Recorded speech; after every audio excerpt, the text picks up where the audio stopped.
Okay, maybe we can start. So, good afternoon, everyone.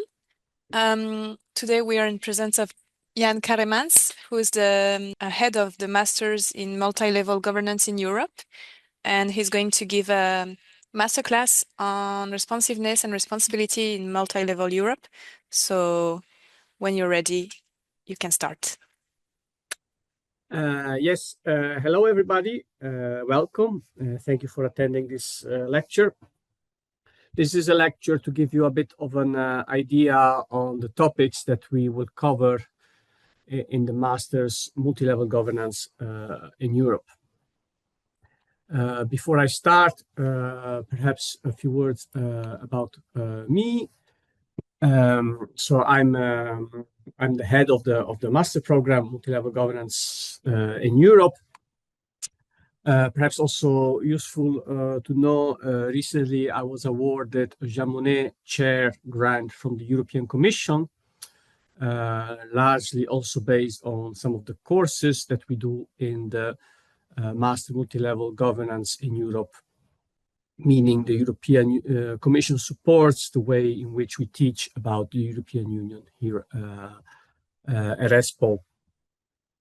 As a researcher, I investigate and teach on topics like political representation in Europe, European economic governance, and also more generally about issues related to governance and public policy.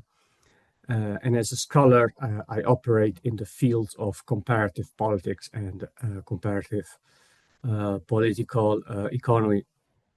Last year, my monograph was published with Oxford University Press, entitled Between Voters and Eurocrats. And this book deals exactly with some of the key questions that we investigate in the master program Multilevel Governance in Europe, and more particularly how the governing institutions of the European Union, which are both the EU institutions like the Commission, the Council, etc., but also national governments themselves, how they operate between the demands of voters and, on the other hand, the rules of the European Union itself. And as we will see in the master program, sometimes these two things fundamentally clash with each other. So in the talk today, I will present a bit the European Union as, on the one hand, as a unique actor, but at the same time also as an actor among others. I will present the European Union as a special international organization, and I will present it as being part of a more global development of how the governing of societies is something that increasingly is happening beyond national governments. So we see across the globe that international organizations are becoming more numerous in numbers, and in some cases also more and more influential. And the European Union is one of these examples. We will then discuss how the governing on societies passes through two legitimizing principles.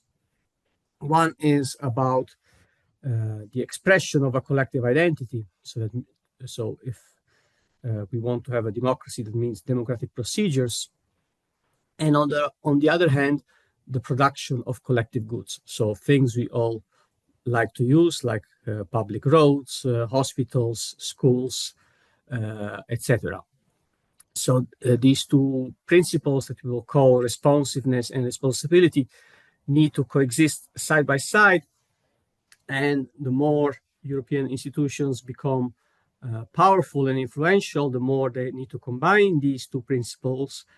And we will see that this is difficult because the only, let's say, location in which this has happened in human history is that of nation states. And already there, the combination of these two principles has been somehow difficult. And we will see how this at the European level, at the supranational level, is even more difficult. And to conclude, I will, based on this talk, I will present the master program as an active exploration into some fundamental questions underlying European governance. And I underline the word active, meaning that in the master program, we try to equip our students with the tools to think about some of the uncertainties that Europe is facing in terms of being able to be the expression of a collective European community and the extent to which, for example, this can happen democratically. So this is how the talk will be structured. So I will first introduce a few general themes and then present how the master program will investigate these general themes. So to start with, let's have a look. This is the political map of the world. I don't know how updated it is with all the recent developments, but let's assume it to be updated. So the map, so the world politically is divided in units that we call nation states. And this means that human societies are organized in a way that they allocate political authority to a national authority. And this national authority governs a territory, and people tend to exchange goods and move within the borders of these territories. And the movement of these people and goods in a territory is then also what we call a national economy. And if we look at the movement of goods and people across the world, we will see that they mostly tend to move within territories. So territories, borders, national borders are still an important predictor of how people exchange their goods and how they move. This, of course, has changed a bit in the recent decades with the rise of globalization. So we see more and more cross-border movement, but nonetheless, despite this growth of globalization, borders still are an important predictor of the movement of people and goods. And if we look at the largest economies in the world, we will see that the first two of them are nation states, that is China and the United States of America. But the third one is the European Union. And the European Union, of course, is not a nation state. It is a territory where some nation states have decided to cooperate on a number of things and actually to cooperate very intensively. So the European Union in its entirety is an actor that altogether is the third economy in the world. This data is still from 2019, so it still comprises the UK, but even without the UK, the European Union is still one of the most important economies in the world. And important to note is that the EU in its entirety is the third global economy, and its largest component, that is Germany, is very far behind and is about, I think, somewhere between 10 and 20 on the list, where in 2019, the EU economy amounted to almost $20 trillion, and Germany less than $5 trillion. So this just to give you an indication of what the European Union is in the global economy. And the interesting thing is that the European Union is a territory where there is a single market, and the single market is responsible for this large economy. And in this single market, goods and people travel freely. and a little bit regardless of the national borders. The national borders within the EU are still an important predictor for how goods and people move, but the EU itself has sort of managed to organize itself in a way that that there is a single space within which people and goods move. So this brings us a bit to the uniqueness of the European Union in this political map that I showed at the beginning. So at the beginning, I showed this world map composed of these political units that are all nation states. And the European Union is a unique animal in the sense that even though in various parts of the world and even at the global stage over the past 60 years, we have seen states collaborating in a way that states have started settling their disputes not with war but by cooperating in a so-called international organization, meaning that states to solve their disputes they establish a secretary that and they establish a location in which they meet to solve their issues. Now, initially, international organizations were established as an arena in which states solve their issues. And in some cases, the international organizations were used as an instrument that served the more powerful states. But the moment that these international organizations were established, these international organizations started becoming an independent actor. And as an independent actor, international organizations in some cases start having power over the states. So that means the states are no longer the holders of the monopoly of power, but we start seeing international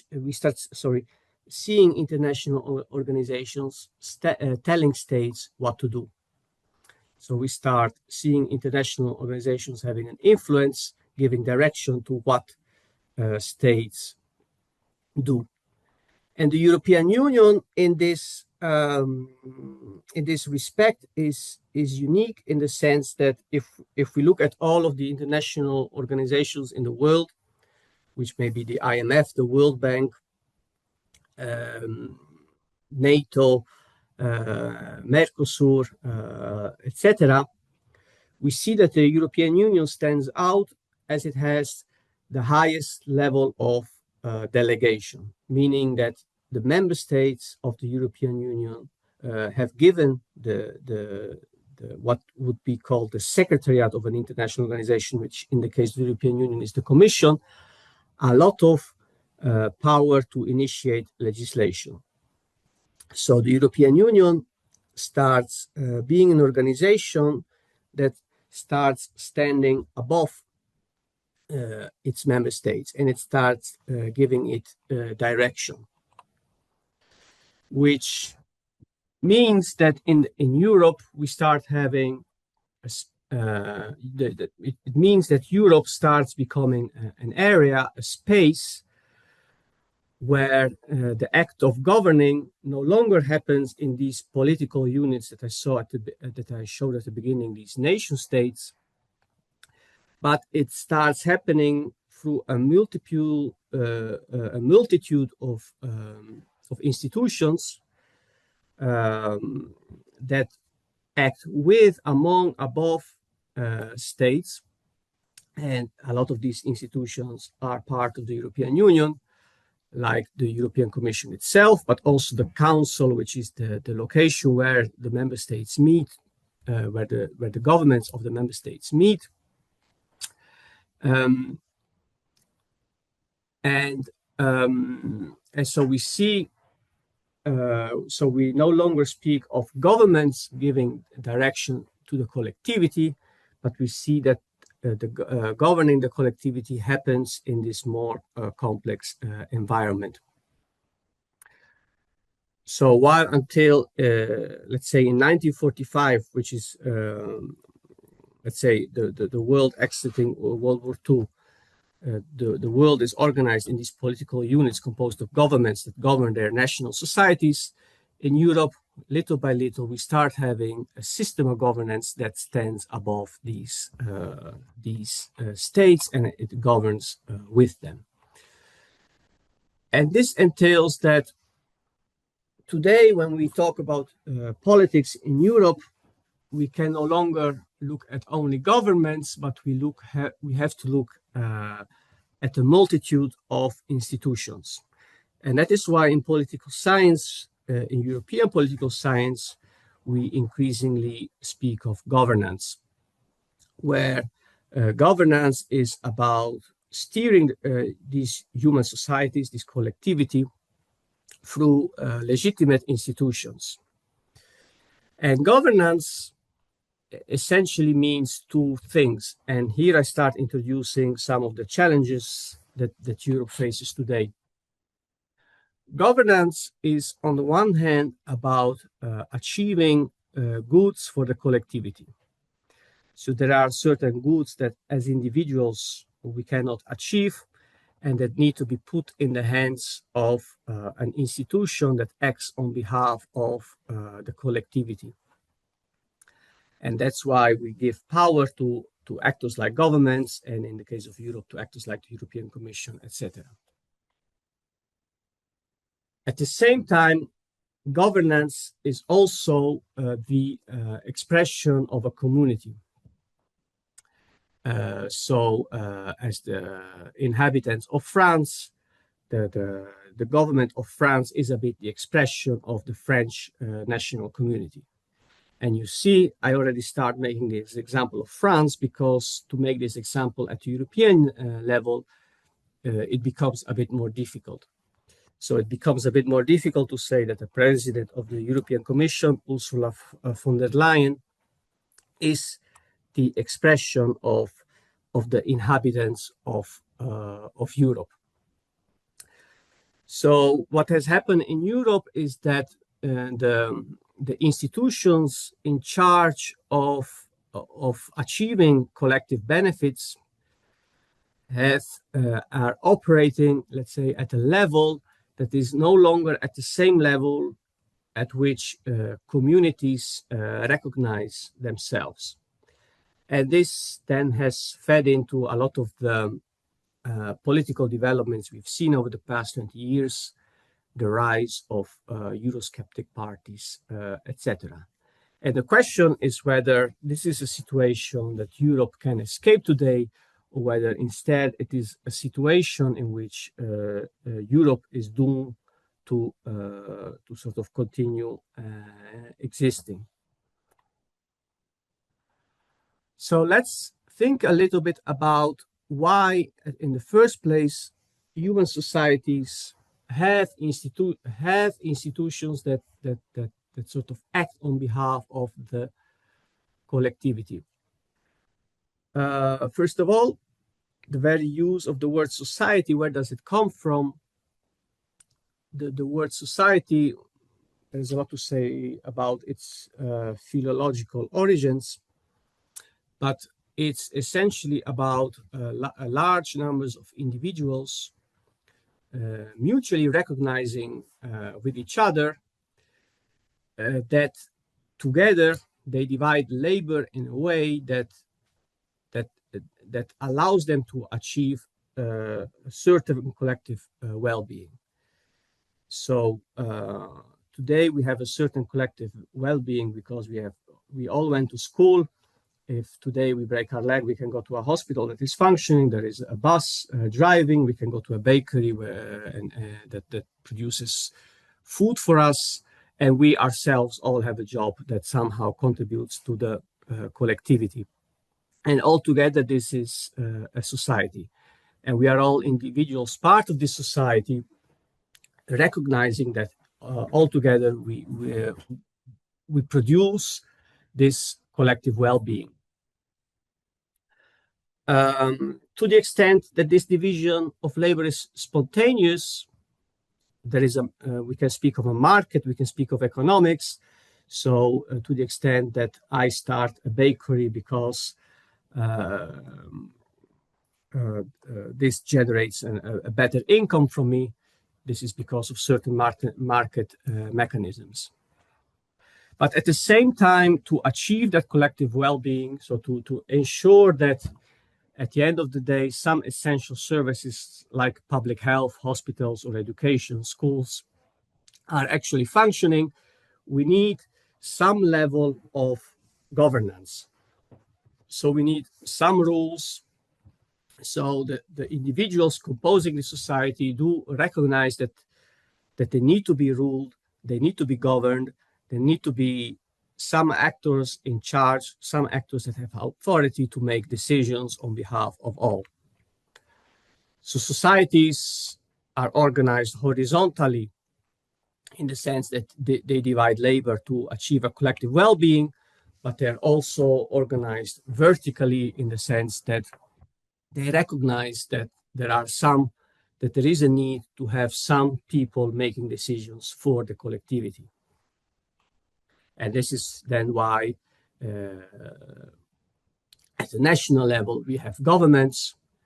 And when it comes to European level, where the single market is that mechanism that provides a certain collective well-being, we have put in place European institutions.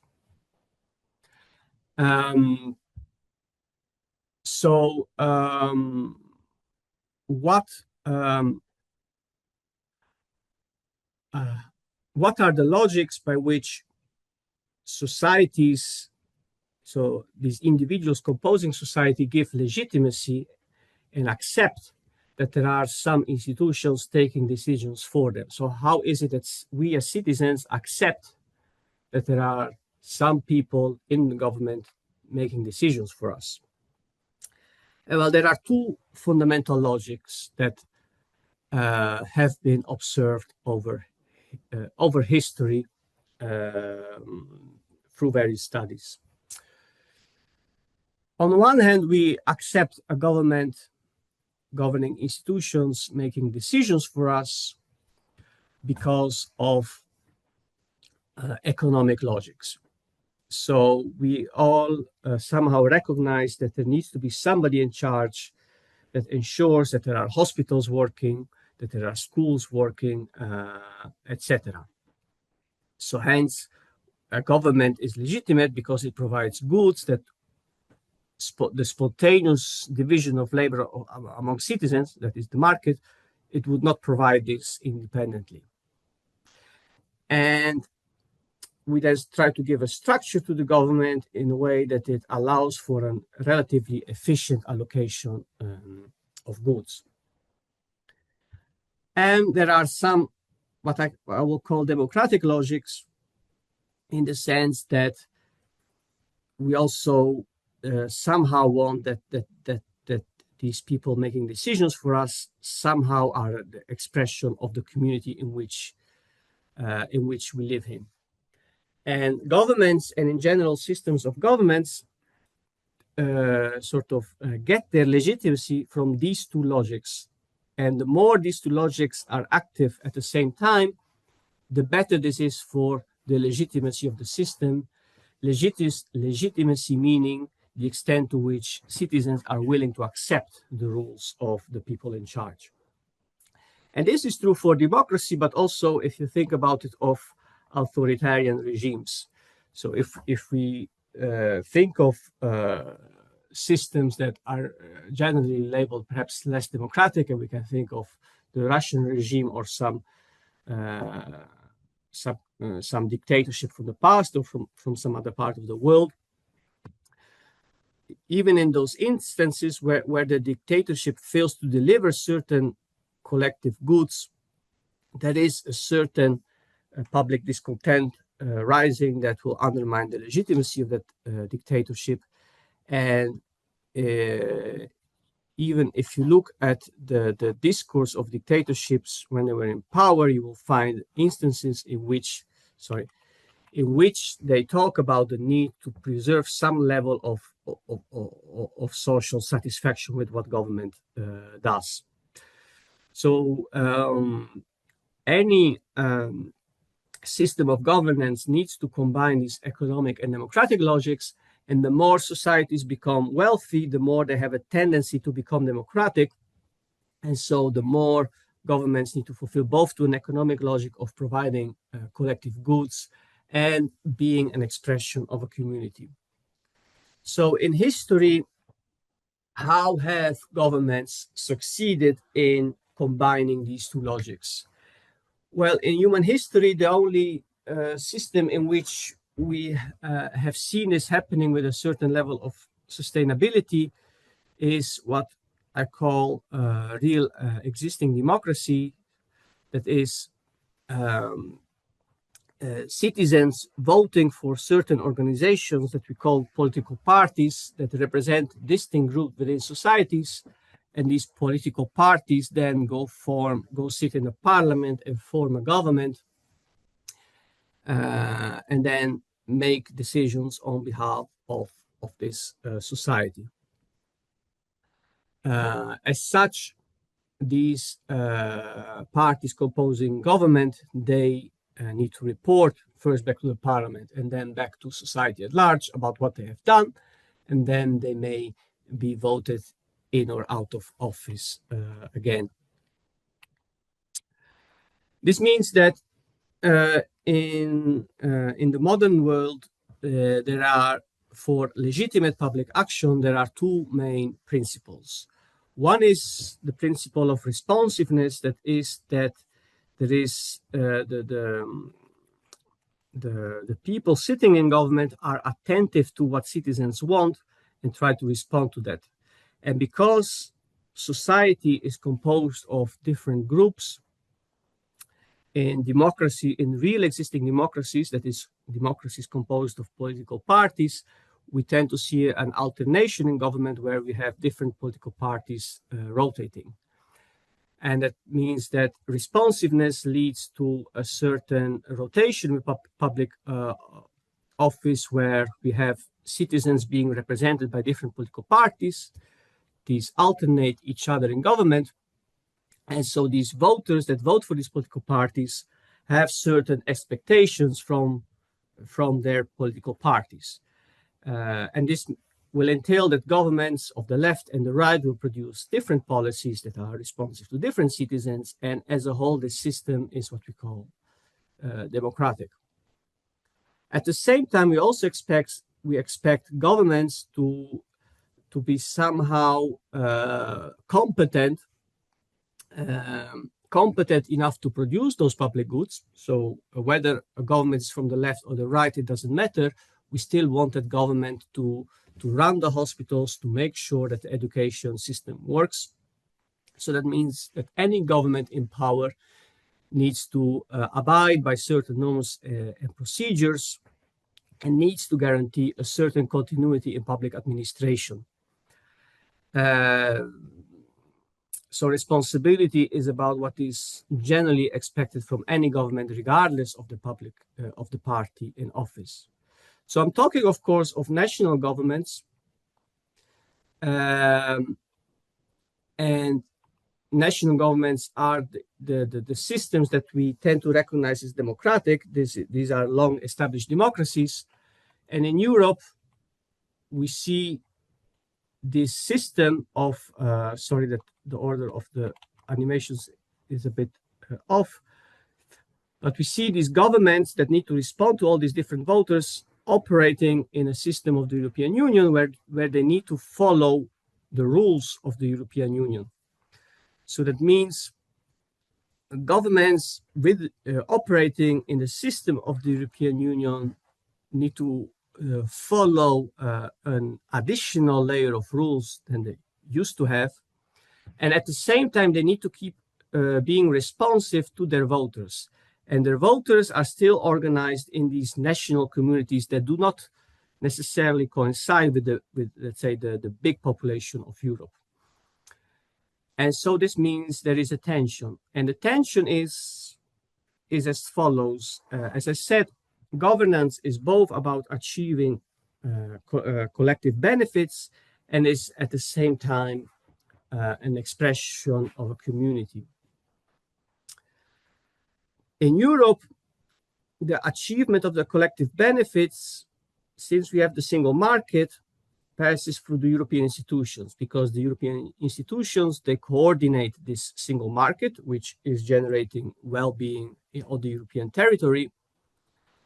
So we have a jurisdictional change, which has happened quite fast.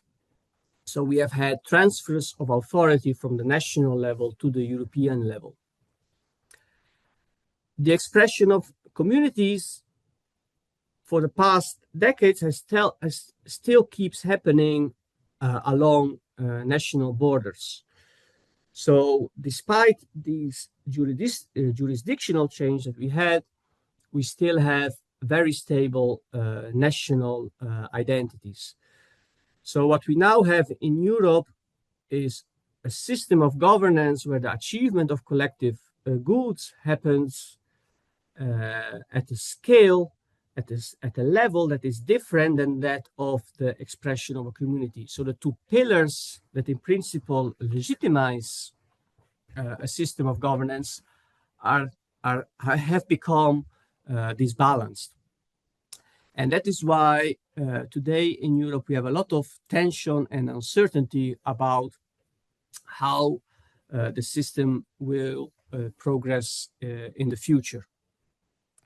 And this is becomes then a question that is investigated in our master program. So the master program, Multilevel Governance in Europe, investigates the question of how governance, on the one hand, is about solving collective problems, and on the other hand, is the expression of a collective identity. And how does this happen at the European level, where the collective identity is still organized at a national level, where the collective and instead the collective problems are taking place at the European level? So how can these two things happen at the same time? I do not have an answer to this. So how at the European level these two things can happen at the same time? This is part of a broader debate in the literature.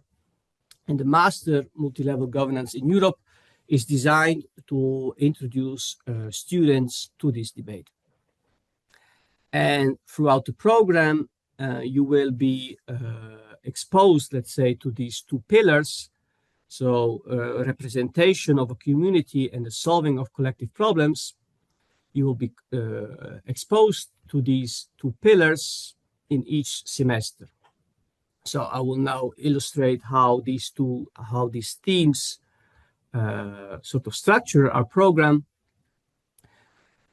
In semester one, you will have 3 courses. One that is about governance, focusing more on how governance can be organized at different scales to solve collective problems.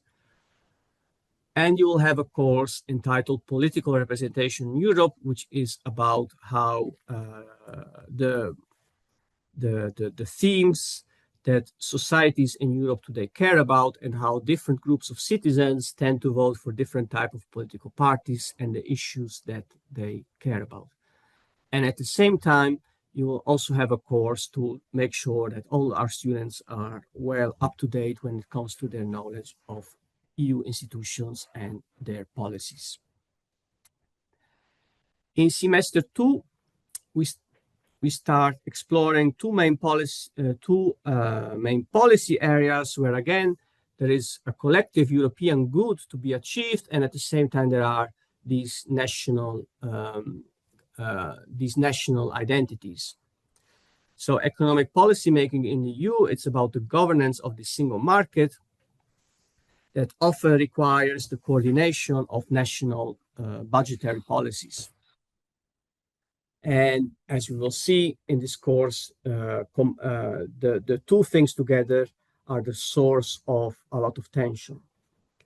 A very topical for today is then EU foreign and security policy, which is about the collective good that can be achieved at the EU level of having a collective army, a collective security policy, etc., and how this is difficult in a context where there are 27 member states, each having their own foreign and security policy. So on the one hand, the EU tries to develop one foreign and security policy, And at the same time, we have 27 different foreign and security policies. So the tension emerging from this. And number three, the question of what European institutions have done over the decades to cultivate some form of collective EU identity. Because as we said, having a collective identity is an important component of the legitimacy of a system of governance. So this will be the core courses of the first year.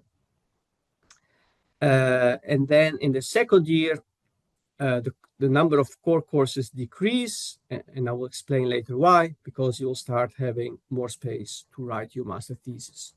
But an important semester is still semester 3, where you will be confronted with two important questions.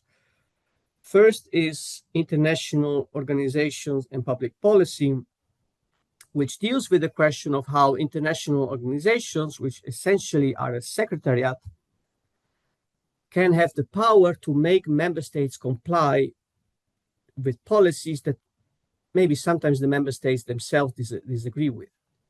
So often we see international organizations being able to tell their member states to do certain policies, even if the government of the member state does not want to.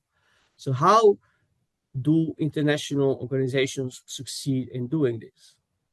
And having the knowledge of how they do so is, of course, important to understand how the European Union can, in some cases, make its member states comply. And then the other course, Populism and Democracy in Comparative Perspective, is a course that introduces, gives you the tools to analyze and one of the most important political developments today, that is that of populism. Populism being, let's say, a political force that really exploits the sentiment of a national identity. So in that sense, populism is an important challenge for European governance, because we start having governments composed of political parties that really exploit a national sentiment, which then hangs in tension with the objectives of achieving collective European goods. At this stage, at the end of semester 3, you'll be starting to write your master thesis, possibly on one of these themes. In semester 4, you will have one more course, which is about another aspect of governance, which is that the production of collective goods in democracies often happens with, or generally happens with stakeholders. There are interest groups that try to influence what governments do. So you'll be having a course on that, and this course is then tied to a concours that happens here in France, where you will be working with a stakeholder, an interest group, to write a lobbying strategy.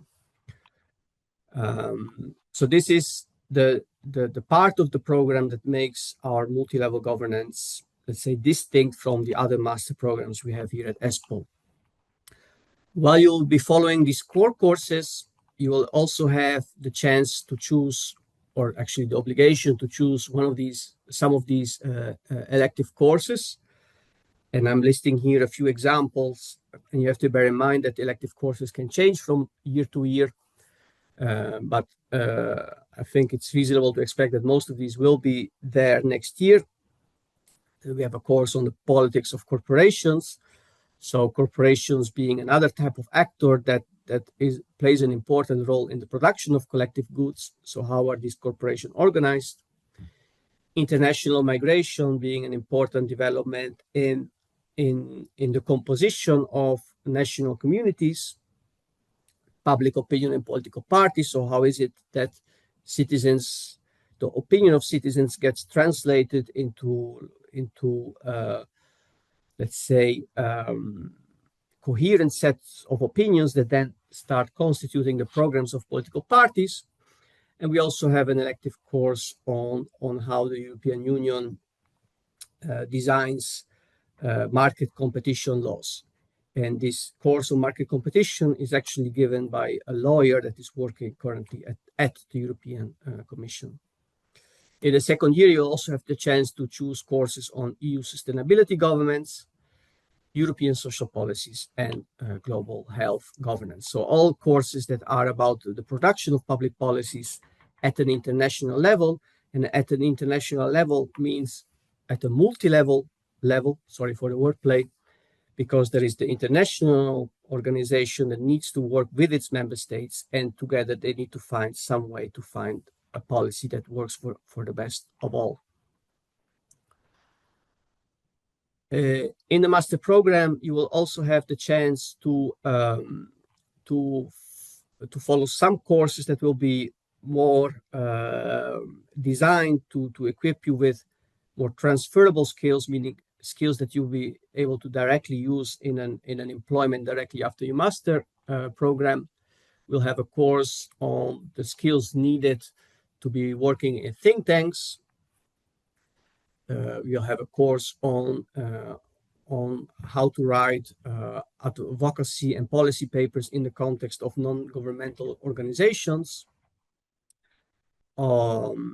We'll have a course on the career opportunities in the digital area. So in the current world of social media, etc., what are the new job opportunities there? A course on policy design and consultancy. Wikifactor, which is essentially a policy lab where in groups you will be asked to write policy solutions to certain collective problems. In addition to that, we also try to integrate to expose you to various experiences. We have study trips for the multi-level governance program. We have a study trip to Berlin. Berlin being a typical city of multi-level governance, being the capital of the largest member state of the EU, or at least the largest economy of the EU, but also a country that is structured in a multi-level way. During the course of your master program, you will also be asked to do an internship. And an internship can either be a research internship in one of the research projects that we have here at ESPOL, and actually in the context of the Jean Monnet grant that I talked about at the beginning. So this grant coming from the European Commission. In the next 3 years, I will have several internship opportunities for our master students to do research on the economic policies of EU member states.